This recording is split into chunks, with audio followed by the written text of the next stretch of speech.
guys, welcome back to the channel. Hope everybody's doing well. We're back out in the garage. It's like 20 something degrees right now, but from the video last week you saw that we did the boost gauge.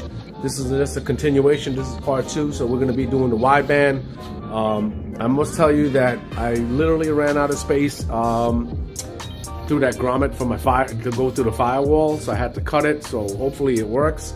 This thing it's a lot of wires I gotta pass through there, but I already have existing wires that are going through there from like custom switches and so forth. Anyway, I'm just about to show you what's in the box here real quick for this AFR gauge and just slightly walk you through it. Alright guys, here's everything in the box real quick. Let me just run through this. You got your Bosch sensor that goes into your exhaust. This is going to be easy for me because this is going to go right into my downpipe, and it's going to be sitting at the top. They always tell you do it at a minimum, you know, try to stay at like at least minimum of 10 degrees. The reason why they tell you how to put it in at an angle is because if you just put it in, you know, from the bottom of the pipe or too flat, there's a lot of moisture. You don't want moisture on this. So, you know, to get a good reading, that's why the good thing about my downpipe, this is going to be going facing this way, so no moisture is going to be hanging off of that bad boy. Then you got the gauge right here, got the plastic on it. This is to expand the gauge, to hold it in your gauge pod, and there's a huge nut and something. It's like a bung almost. It is a bung. If you're manually doing this through your exhaust. As I said, thank God I got my downpipe, so I just got to thread that bad boy in. Oh, by the way, guys, this already has anti-seize on it, so you don't have to get your own. In this package right here, I didn't take it out. There's green, brown, and black wire. This is for data logging. If you want to do that on a third-party device, I ain't got to worry about that. And you got a couple harnesses right here. This harness is going to be connecting from the O2 sensor, and it connects into the box right here. It says sensor. Then this harness right here is literally plug and play, but the freaking pain in the ass thing is you got to go through the firewall with this stuff, so it's annoying. So this one right here, this is going to be connecting to the back of the gauge, and right here where it says gauge. And this one, your power wire, it connects right here and it goes to the firewall, and that's where we tap into the fuse, or I'm just going to be tapping off of this current stuff I have in play already, as I said in the prior video. And that's really it, guys. It's a very, very simple thing. It's just a pain in the ass with, you know, now I got 2 harnesses going through the firewall, which is ultra annoying. So we'll see how it works, but this should be quite short. All right. While I was just reviewing that tape, I went ahead, I ran both the harnesses through the firewall already. It helped a lot because I cut that damn thing. So you got right here, both the harnesses are right here sticking out. And I'm about to gotta loosen this negative pole on the battery real quick, just in case, you never know. That's the bung right there, that's that bolt right there. Then I gotta loosen up, hook up the oxygen sensor, and just plug and play everything.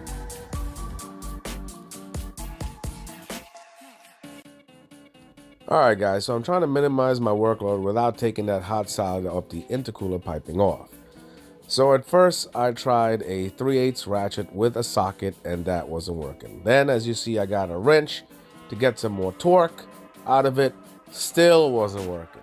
So now I went to look for my damn extension. I put the extension on there, and I'm trying to turn this thing, and this thing started to flex. And I'm like, shit, I'm about to break an extension or a socket.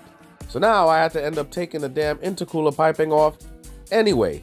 And I had to go get my 1/2-inch drive torque wrench and break it while the camera wasn't rolling, thank God. Shoot, let me show y'all cats what happened. I had to bring out the freaking big guns right here. Yo, this shit is ridiculous. I think they did that just in case it was the end of the world. That shit, I'm telling you, I ain't a weak dude. That shit almost took everything I had to get that shit off. And I had to freaking take out the hot side. Oh my God, that shit is hilarious. Oh.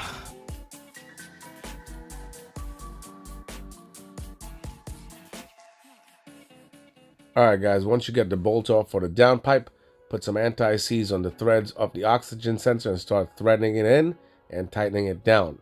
If you're using your own anti-seize, please do not get anti-seize on the tip of the oxygen sensor. You're going to really be an angry person, just like me when my wife touches my stuff.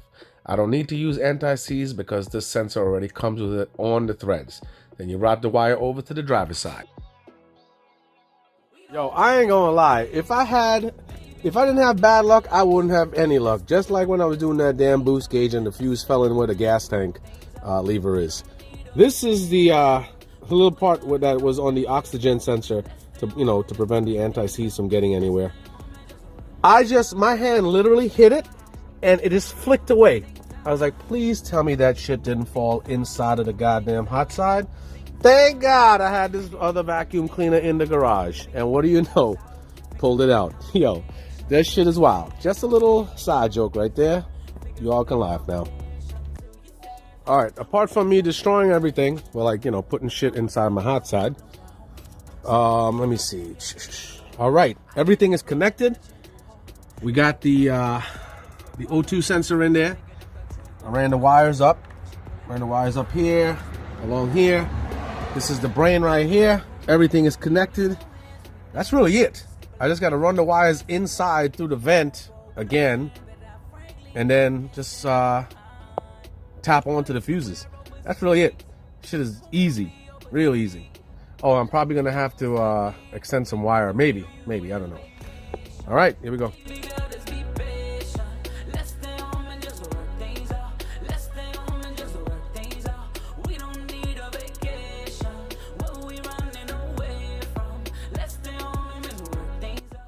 So once again, people, shout out to that coat hanger. If you don't have one, get yourselves one. So what you see me doing here, wrapping the harnesses in some frog tape and pulling the harnesses up through the defroster vent. Then I got to route it through the gauge pod and then to the AFR gauge. And then you see me putting a couple revolutions of frog tape around the gauge to make it fit nice and snug in the gauge pod. And let me tell you, that shit works fantastic.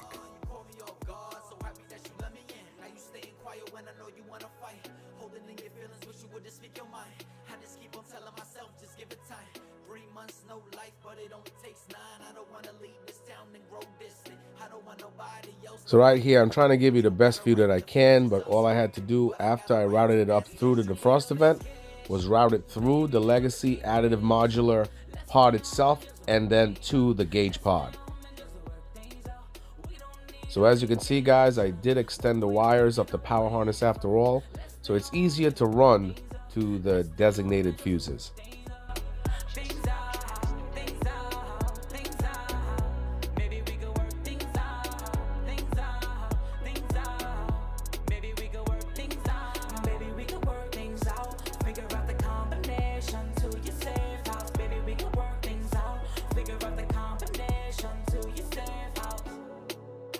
Somewhere overseas just won't help me oversee the lack of focus I need to bring back the real you and me. Alright people, so you saw me heat shrink the wire here real quick. Now I just opened up the panel. This is where the fuses are. Fuses are gonna stay in there, which is fine. These are the joints with the tape I put on, and all I gotta do is just connect the corresponding wires to the tape. Once I get all 3 gauges in after the entire install, I'm going to be joining them, soldering, heat shrinking them together so they have a nice tight fit. This is just for now because I'm not going to heat shrink it, then cut it, and I'm not going to keep doing that over and over and over. So this is just a temporary thing for now. All right, here we go. All right, guys, I'm going to repeat this again. I'm connecting each individual wire, that's the yellow and the red, from the power harness of the AFR to the already existing power harness that's connected to the fuse of the boost gauge. So at the end of the 3 installs, all the reds will be to a switched fuse and all the yellows to a permanent fuse.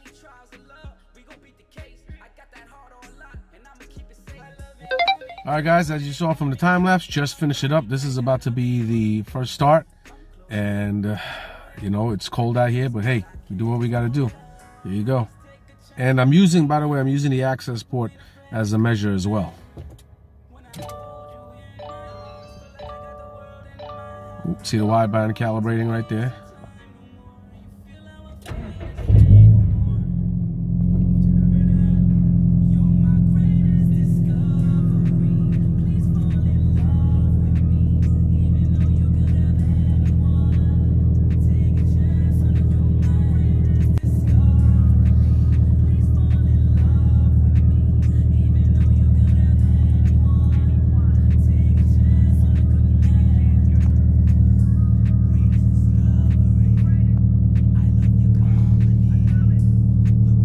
Pretty much almost spot on.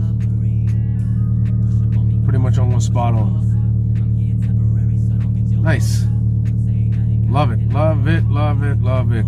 Gotta love this stuff, man. Gotta love this stuff. Guys, I'm happy that you guys are, you know, riding along with me with this process. It's freaking awesome of you. Thank you. Drop a like, subscribe. Hey, at least you know how to do it, right? I'm trying to show and help the community out, and it's all good. Look at that freaking beautiful color shift with these gauges, boy. That shit is so freaking nice. So freaking nice. From purple to blue, just going from like yellow to orange. I love it, love it, love it. All right, guys. Thank you, and the next video will be for the oil pressure sensor, so join me next week. I'll talk to you soon.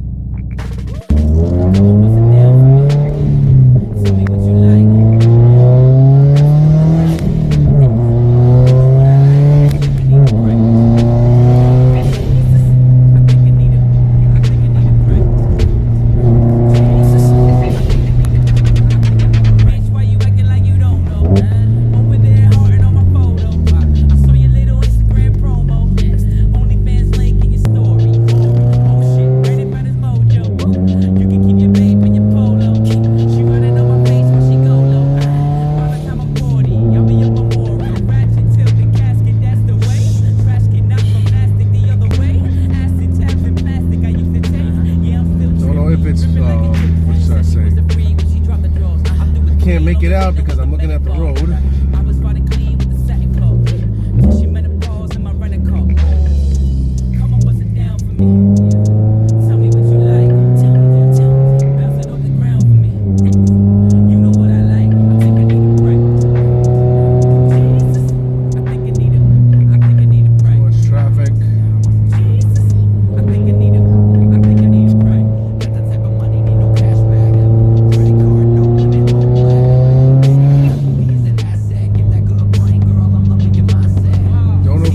These digits, but obviously I've been working on this shit all day, so, and you can see it go all the way up to 20 because it's leaning out because there's a lot of air, no fuel. Duh. See, as soon as I hit the gas it changes. Pretty dope. Alright guys, thank you for tuning in. See y'all soon.